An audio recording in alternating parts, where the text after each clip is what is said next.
नमस्कार बच्चों, मैं राजिका अग्रवाल आपकी साइंस टीचर स्वागत करती हूँ आप सभी का आज की क्लास में। यहाँ पर हम एक चैप्टर के क्वेश्चंस लगाने वाले हैं जिसका नाम है नियंत्रण तथा समन्वय। चैप्टर हमने पूरा पढ़ लिया है, आराम से हमने पादपों में, जंतुओं में समन्वय देख लिया है, हार्मोन्स के बारे में देख लिया है, ब्रेन के बारे में पढ़ा है। अब उसी के बुक के क्वेश्चंस यहाँ पर हम सॉल्व करने वाले हैं। देखिए, सबसे पहला क्वेश्चन है कि निम्न में से कौन सा पादप हार्मोन है? इंसुलिन, थायरॉक्सिन, एस्ट्रोजन या फिर आपका साइटोकाइनिन। तो देखिए, इंसुलिन हार्मोन जो होता है वो तो जीवों में होता है। अब ये जो इंसुलिन हार्मोन होता है वो कौन सी ग्रंथि के द्वारा? अग्नाशयी ग्रंथि के द्वारा रिलीज होता है। तो ये तो भाई जीवों का हार्मोन है, जंतु हार्मोन है। थायरॉक्सिन हार्मोन, तो ये भी आपका क्या है? जंतु हार्मोन है, जो कि थायरॉक्सिन जो है आपकी थायराइड ग्लैंड से क्या होता है? थायराइड ग्रंथि के द्वारा रिलीज किया जाता है थायरॉक्सिन हार्मोन। इसके लिए किसकी जरूरत होती है? आयोडीन की, इसके सिंथेसिस के लिए। तो ये भी नहीं हुआ। फिर अपना आता है एस्ट्रोजन हार्मोन। तो ये फीमेल्स के अंदर यानी कि मादाओं के अंदर स्रावित होने वाला हार्मोन है। कौन सी ग्रंथि के द्वारा? अंडाशय ग्रंथि के द्वारा, ओवेरी ग्लैंड के द्वारा। तो ये भी आपका जंतु हार्मोन है। तो अपना पादप हार्मोन क्या हो गया? साइटोकाइनिन आ गया। ठीक है, चलिए अगले क्वेश्चन आता है, दो तंत्रिका कोशिका के मध्य खाली स्थान को अपन क्या कहते हैं? तो देखो, दो तंत्रिका कोशिकाएं, उन दोनों के मध्य जो खाली स्थान होता है उसको अपन क्या कहते हैं? द्रुमिका, सिनेप्स, एक्सोन या फिर आवेग। तो देखो, द्रुमिका जो होता है वो तो आपके क्या है कि एक तंत्रिका कोशिका का भाग है जिस पे आपके जो है कोई भी संदेश आके लगते हैं। ठीक है, तो ये तो क्या है? जो किसी भी संदेश को ग्रहण करते हैं, यानी कि ये तो एक तंत्रिका कोशिका का ही भाग है। दूसरा आपका देखिए सिनेप्स। तो सिनेप्स क्या होता है? ये एक आपके तंत्रिका कोशिका है, उसका ये वाला भाग कौन सा है? मान लीजिए द्रुमिका है। फिर ये कौन सा है? एक्सॉन है, और ये एक्सॉन टर्मिनल है। फिर यहाँ पे क्या होती है? दूसरी कोशिका इस तरीके से लगी हुई होती है, यानी कि इन दोनों के बीच में जो खाली स्थान होता है उसको हम कहते हैं सिनेप्स। इसी के द्वारा जो है एक तंत्रिका कोशिका से दूसरी तंत्रिका कोशिका पर क्या होता है? आवेगों का संचरण होता है। तो अपना आंसर क्या आ जाएगा? Option B. ठीक है, चलिए, और इस तरीके से ये जो सूचना है ये आगे पास ऑन होती है, सिग्नल आगे पास ऑन होता है, इसको हम क्या कहते हैं? सिनेप्सिस कहते हैं। नेक्स्ट क्वेश्चन देखिए कि मस्तिष्क उत्तरदायी है किसके लिए? जो है ब्रेन रिस्पॉन्सिबल होता है सोचने के लिए, हृदय स्पंदन के लिए, शरीर का संतुलन बनाने के लिए, या सभी के लिए? तो हमारा ब्रेन जो है वो तीन हिस्सों में हमने देखा था, fore brain, mid brain, hind brain, यानी कि अग्र मस्तिष्क, मध्य मस्तिष्क और पश्च मस्तिष्क, तीन में डिवाइड होता है। तो आपके ये किस किस के लिए उत्तरदायी होता है? सोचने का केंद्र होता है हमारे अग्र मस्तिष्क में, तो भाई इसके लिए भी उत्तरदायी होता है। हृदय स्पंदन के लिए, तो अपनी अनैच्छिक क्रियाओं के लिए मध्य मस्तिष्क और पश्चिम मस्तिष्क उत्तरदायी होता है, तो ये भी हुआ। शरीर का संतुलन बनाने के लिए तो अपना जो पश्चिम मस्तिष्क का भाग होता है सेरिबेलम, जिसे अपन अनुमस्तिष्क भी कहते हैं, वो अपनी बॉडी का क्या करता है? बैलेंस बनाता है, तो ये भी हुआ। तो इसीलिए सभी के लिए ये अपना जो ब्रेन है वो उत्तरदायी होता है। ऐसे ऑप्शंस हमेशा सारे देखा करो। आप क्या करते हो? एक ऑप्शन देखा और उस पर टिक कर देते हो पहले पे। सारे ऑप्शन देखा करो कि भाई बोल क्या रहा है और ऑप्शंस में भी। चलिए अगला क्वेश्चन देखिए कि हमारे शरीर में ग्राही का क्या कार्य है? ऐसी स्थिति पर विचार कीजिए जहां ग्राही उचित प्रकार से कार्य नहीं कर रहे हो, क्या समस्या उत्पन्न हो सकती है? देखो, ग्राही क्या होते हैं? ग्राहियों को अपन कहते हैं रिसेप्टर्स, जो कि क्या करते हैं? हमारे आसपास की जो सारी सूचना होती है उसको कलेक्ट करने का, यानी कि उसको ग्रहण करने का काम करते हैं। जैसे कि आपके जो ग्राही अंग होते हैं वो कौन कौन से हैं? जैसे मान लीजिए आपकी आंखें हैं, आपकी स्किन है, कान है, नोज है, जीभ है, ये सब क्या है? अपनी ग्राही अंगी तो है। अब ये क्या करते हैं कि भाई इन सूचनाओं को ग्रहण करते हैं, इन सूचनाओं को प्राप्त करते हैं। आगे ये जो है तंत्रिका कोशिका के थ्रू आगे ब्रेन तक जाते हैं और स्पाइनल कॉर्ड तक जाते हैं, यानी कि आगे संचरित होते हैं। अब इनका काम क्या होता है? सूचनाओं को ग्रहण करने का, पहली चीज। दूसरा, इसने कहा कि अगर इन ग्राही को कुछ दिक्कत हो जाए, यानी कि ये सूचनाएं ग्रहण नहीं करे, तो क्या होगा? जब आपको किसी चीज का पता ही नहीं लगेगा तो क्या आपके ब्रेन से रिस्पॉन्स आएगा? नहीं आएगा। यानी कि किसी भी चीज के अगेंस्ट आपकी प्रतिक्रिया आना क्या हो जाएगी? बंद हो जाएगी। ये पढ़ाया था मैंने पूरा आपको, तो देखिए, तंत्रिकाओं के विशिष्टीकृत सिरे पर्यावरण में होने वाले परिवर्तनों को ग्रहण करते हैं, जिसे अपन क्या कहते हैं? ग्राही कहते हैं। ये ग्राही हमारे ज्ञानेंद्रियों में स्थित होते हैं, विभिन्न सूचनाओं को ग्रहण कर मस्तिष्क तक पहुंचाते हैं। यदि ग्राही उचित प्रकार से कार्य नहीं कर रहे हो तो यह वातावरण में होने वाले परिवर्तनों को अनुभव ही नहीं कर पाएगा और हम ठीक ढंग से अनुक्रिया नहीं कर पाएंगे। ठीक है भाई, तो इस तरीके से इन ग्राहियों का ये काम होता है। अगला देखिए, एक तंत्रिका कोशिका की संरचना बनाइए तथा इसके कार्यों का वर्णन कीजिए। तो इस तरीके से हमने तंत्रिका कोशिका की यानी कि न्यूरॉन सेल की स्ट्रक्चर बनाई थी। ये जो आगे वाला भाग होता है इसे अपन क्या कहते हैं? द्रुमिका कहते हैं। ये जो बीच वाला भाग होता है लंबा सा, इसको अपन क्या कहते हैं? तंत्रिकाक्ष यानी कि एक्सॉन कहते हैं। और ये क्या है आपका? एक्सॉन टर्मिनल है, यानी कि एक्सॉन का अंतिम सिरा है। और बीच में ये क्या है? अपनी सेल बॉडी है। तो ये किसकी जो है संरचना होती है? तंत्रिका कोशिका की। डायग्राम्स की प्रैक्टिस आपको करनी है। मैं हर एक चैप्टर के अंदर आपको ये चीज समझा रही हूँ। बायोलॉजी के डायग्राम प्रैक्टिस आप करते चलिएगा। चलिए अगला देखिए, तंत्रिका कोशिका के 3 भाग होते हैं, कोशिका काय, द्रुमिका, तंत्रिकाक्ष। कोशिका काय आपका सेल बॉडी क्या होता है कि जो भी आपका आवेग आ रहा है उसको कन्वर्ट करना। ठीक है। द्रुमिका का क्या भाग होता है? इन पे क्या लगे रहते हैं? रिसेप्टर, जो कि सूचनाओं को ग्रहण करते हैं। तंत्रिकाक्ष का क्या काम होता है? ये जो सूचना है इसी तंत्रिकाक्ष से होते हुए आगे इसके टर्मिनल एंड पे जाएगी। तो देखो, तंत्रिका कोशिका काय में कोशिका द्रव्य से घिरा केंद्रक होता है और इसमें अनेक कोशिका द्रव्य शाखाएं निकली रहती है, जिन्हें अपन द्रुमिका या डेंड्राइट्स कहते हैं। इनमें से एक शाखा अधिक लंबी होती है जिसे अपन क्या कहते हैं? तंत्रिकाक्ष यानी कि एक्सॉन कहते हैं। यह ग्राही से सूचनाएं लेकर मस्तिष्क तक पहुंचाती है, मस्तिष्क से सूचनाएं लेकर विभिन्न अंगों तक पहुंचाती है। तो अपनी न्यूरॉन सेल का क्या काम होता है कि सूचनाओं को आगे बढ़ाना और फिर रेस्पॉन्स को लेकर आना। आगे देखिए अगला क्वेश्चन, पादप में प्रकाशानुवर्तन किस प्रकार होता है? देखो, पादप में अपन ने अनुवर्तनी गति पढ़ी थी, जिसमें हमने प्रकाशानुवर्तन, रसायनुवर्तन, जल अनुवर्तन, गुरुत्वानुवर्तन पढ़ा था नहीं पढ़ा था? उसमें से एक है अपना प्रकाशानुवर्तन। देखो क्या होता है कि जैसे मान लीजिए ये आपका क्या है? प्लांट है। ठीक है, ये क्या है? प्लांट है।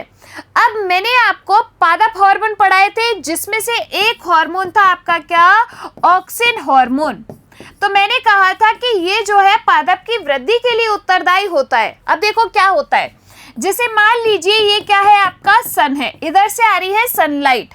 अब ये जहां पर सनलाइट पड़ रही है तो ये जो ऑक्सिन है ऐसी छाया वाली जगह पर, यानी कि जहां पर सनलाइट नहीं आ रही है वहां पे जाके क्या हो जाता है? इकट्ठा होता जाता है। अब जहां पर ये क्या हो रहा है? इकट्ठा हो रहा है, वहां से प्लांट क्या कर रहा है? ग्रो कर रहा है।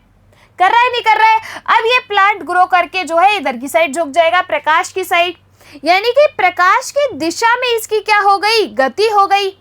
तो ये क्या हो गया आपका? प्रकाशानुवर्तन, धनात्मक प्रकाशानुवर्तन। हुआ नहीं हुआ? देखो इधर, पौधों में ऑक्सिन हार्मोन प्ररोह के अग्रभाग में संश्लेषित होता है तथा कोशिकाओं की लंबाई में वृद्धि में सहायक होता है। जब पादप पर एक और प्रकाश आ रहा हो तब ऑक्सिन विस्तृत होकर प्ररोह के छाया वाले भाग में आ जाता है। तो ये छाया वाले भाग में आ गया। अब आपके प्ररोह के छाया वाले भाग में ऑक्सिन का जो सांद्रण कोशिकाओं को लंबाई में वृद्धि करने के लिए उद्दीपन करता है, अतः पादप प्रकाश की ओर मुड़ता हुआ आपको दिखाई देता है, जिसे अपन प्रकाशानुवर्तन कहते हैं। पौधों का प्रकाश की दिशा में आगे बढ़ना धनात्मक प्रकाशानुवर्तन होता है। तो पढ़ा था ये भी हमने अनुवर्तनी गति में। चलिए अगला क्वेश्चन है, मेरु रज्जु आघात में किन संकेतों के आने में व्यवधान होगा? मेरुरज्जु क्या है? आपकी स्पाइनल कोड, जो कि जुड़ी रहती है किससे? पीछे ब्रेन से। अब देखिए, जब इस पे आघात हो जाए तो आपके संकेतों के आने में किस प्रकार व्यवधान होगा। तो आपको पता है ना कि आपके जो है सिग्नल इस स्पाइनल कॉर्ड से होते हुए ही ब्रेन तक जाते हैं और फिर ब्रेन से जो रेस्पॉन्स है वो आपके इसी मेरुरज्जु से होते हुए उस अंग तक आता है, कार्यकारी अंग तक।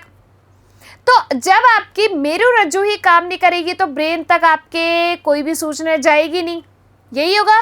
साथ के साथ अगर आपको ध्यान हो तो हमने 3 तरह की क्रियाएं पढ़ी थी, ऐच्छिक क्रिया, अनैच्छिक क्रिया, प्रतिवर्ती क्रिया। तो प्रतिवर्ती क्रियाओं में जो आपका रेस्पॉन्स आता है वो कहाँ से आता है? मेरुरज्जु से ही तो आता है। प्रतिवर्ती चाप हमने बनाया था। तो जब ये काम नहीं करेगी तो क्या प्रतिवर्ती क्रियाओं के प्रति रेस्पॉन्स आएगा? नहीं आएगा। तो देखो भाई, संपूर्ण शरीर की तंत्रिकाएं मस्तिष्क तक जाने से पूर्व मेरुरज्जु में मिलती हैं। प्रतिवर्ती चाप इसी मेरुरज्जु में बनती है, अतः आगत सूचनाएं भी मेरुरज्जु से ही मस्तिष्क तक आती हैं।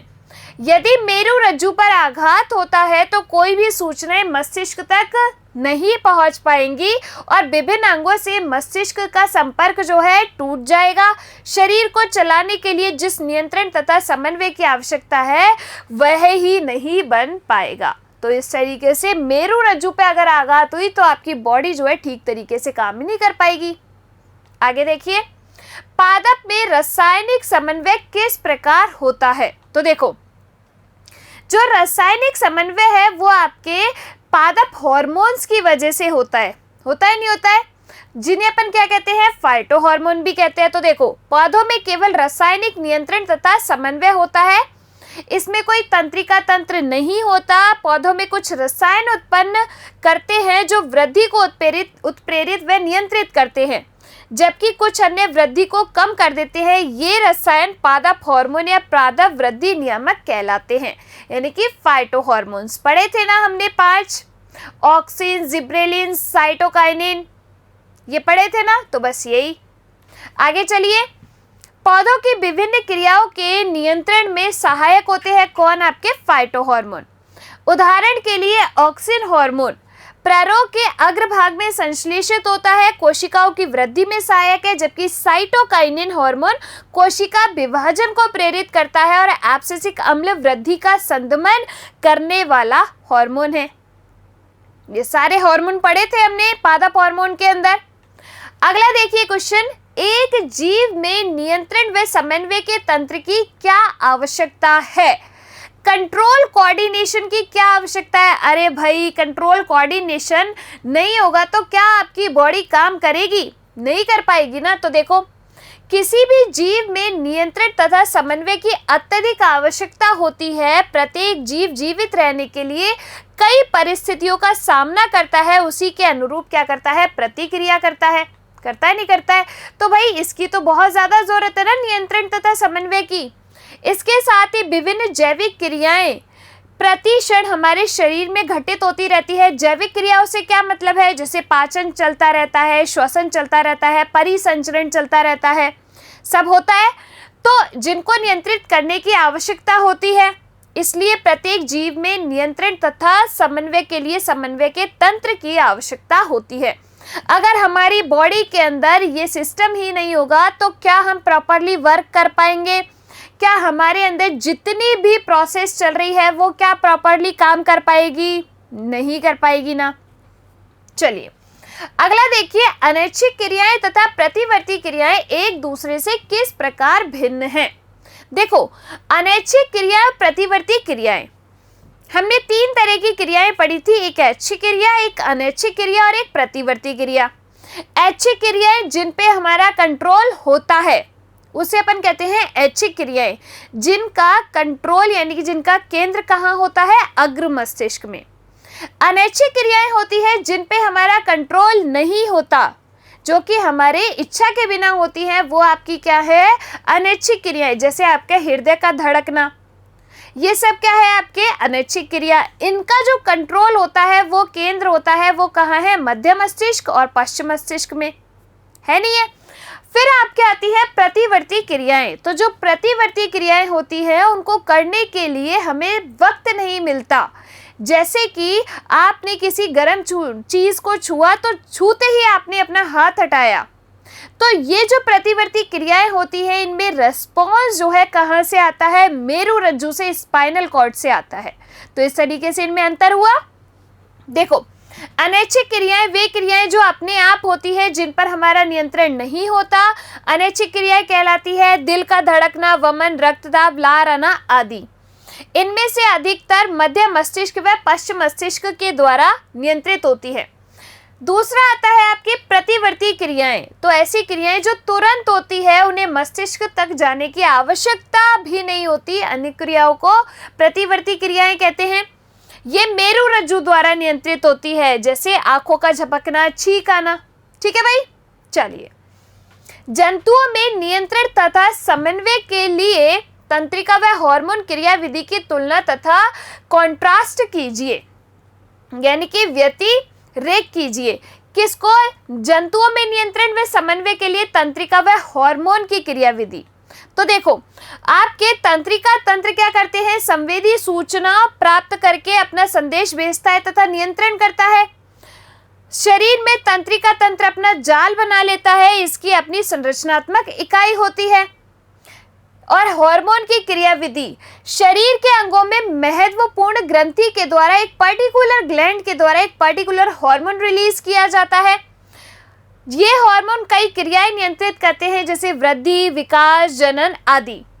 हार्मोन स्वयं ही शरीर में क्या होते हैं? स्त्रावित होते हैं। आगे नेक्स्ट क्वेश्चन है, छुई मुई पादप में गति हमारी टांग में होने वाली गति के तरीके में क्या अंतर है? तो देखो, छुई मुई पादप में गति, इस पौधे में गति का आधार स्पर्श है। जैसे ही हमने छुआ तो वो जो है सिकुड़ जाती हैं। यहाँ गति पत्तियों के झुकने व खिलने पर आधारित है।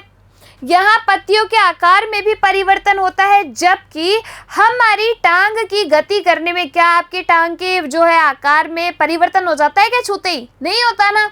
तो देखो, इसमें गति का आधार मानव तंत्रिका तंत्र है। यहाँ गति पेशियों के सिकुड़ने व फैलने पर आधारित है। यहाँ पैर या पेशिकाओं के आकार में कोई भी परिवर्तन नहीं होता। तो इस तरीके से हमारी टांग की गति जो है छुई मुई के पादप की गति से भिन्न है। और ये हुए आपके कंट्रोल कोऑर्डिनेशन वाले चैप्टर के क्वेश्चन आंसर। बुक के सारे चैप्टर के क्वेश्चंस हम यहाँ पर सॉल्व करने वाले हैं। हर एक चैप्टर को अच्छे से पढ़िए और इनके क्वेश्चंस आपसे इजीली हो जाएंगे। चलिए, मिलेंगे अपन अगली क्लास में। तब तक के लिए आप लोग खुश रहिए, स्वस्थ रहिए। धन्यवाद।